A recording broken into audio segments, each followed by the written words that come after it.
صدیق حسن خان الکنوجی، کنوجی نے کنوجی بھی نہیں، کنوج ہے، سنور کے وزن پر. یہ بھی اہل حدیثوں کا بڑا تھا، یہ اہل حدیث تھا. ہماری فطرت ہے بڑھتے رہنا ہے، ان کی فطرت ہمیں دبانا. صدیق حسن خان الکنوجی، کنوجی نے کنوجی بھی نہیں، کنوج ہے، سنور کے وزن پر. یہ بھی اہل حدیثوں کا بڑا تھا، یہ اہل حدیث تھا، یہ غیر مقلد نہیں تھا. نواب بھی نہیں تھا، خان بھی نہیں تھا. نواب صدیق حسن خان الکنوجی، یہ صرف صدیق حسن تھا.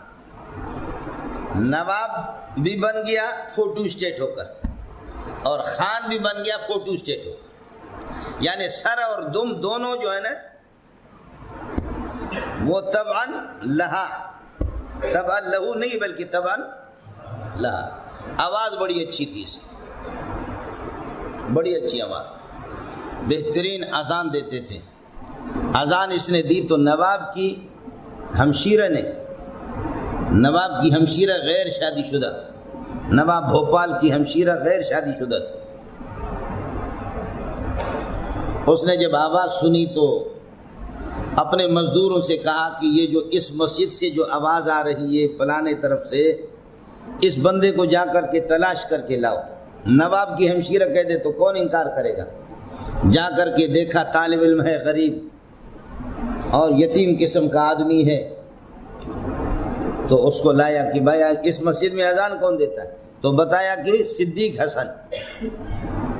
صدیق حسن حضرت کو لایا. نواب کی ہمشیرے نے پوچھا کہ آپ نے اذان دیے؟ کہا. آپ نے دیے؟ کہا. کہا سنا ہوا اذان، کہیں جھوٹ تو نہیں ہے؟ اس نے وہ اذان سنائی کہ واہ. آیا مسئلہ سن؟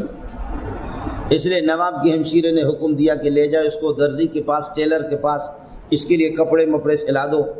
کپڑے سلا دے، تیار کیے. رات کو اس کو بلایا. نواب صاحب سے کہا نہ بخت غواڑم نہ تخت غواڑم، راغلم دا ملا دا پارا دا بس ملا غواڑم بس. ہاں بلنگو، نہ بخت غواڑم نہ تخت غواڑم، پدے ملا دے پارا راغلم دا صرف ملا غواڑم. سمجھے؟ اور ہماری قسمت ایسی ہے کہ آخر میں جا کر حضرت مرتد ہو گیا. سنا آپ نے؟ نہیں سنا. ہندو بن گیا. کہا اسلام میں کوئی مزہ نہیں. اڑا کچھ بلا بڑا. تو شادی ہو گئی نواب کی ہمشیرہ سے. اس کے پاس کتنے پیسے آ گئے، اتنا پیسہ آ گیا بیوی کی وجہ سے، تو یہ نواب بن گیا طبعاً لہا،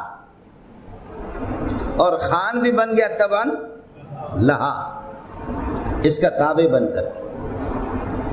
اس لیے ذہین آدمی تھا، قابل آدمی تھا، اس کی قابلیت کا انکار بھی نہیں ہے. عربی بڑی اچھی اس کی، تفسیر اس کی فتح البیان آپ پڑھیں گے، بہترین تفسیر. الفاظ کی بحث کی ہے، اور خاص طور پر الفاظ پر جو بحث کی ہے بہت اچھی بحث کی ہے. بخاری کی اس کی شرح ہے، عون الباری. بہت سی کتابیں حضرت کی.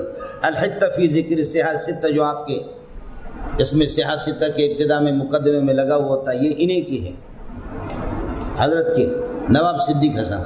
اور اس کے بعد اللہ نے پیسے دے دیا تو وہ لکھتا تھا قال ابو حنیفہ قضا و قضا، ابو حنیفہ نے اس طرح کہا ہے، وانا اقول ردا علیہ، میں اس پر رد اس طرح لکھتا ہوں، یہ غلط ہے ابو حنیفہ کی بات. مولانا عبداللہ لکھنوی رحمۃ اللہ علیہ کو جب پتہ چل گیا کہ اس طرح ابو حنیفہ پر رد لکھ رہا ہے، تو حضرت نے لکھا قال صاحب العروج بالفروج ہاکذا وانا اقول ہاکذا.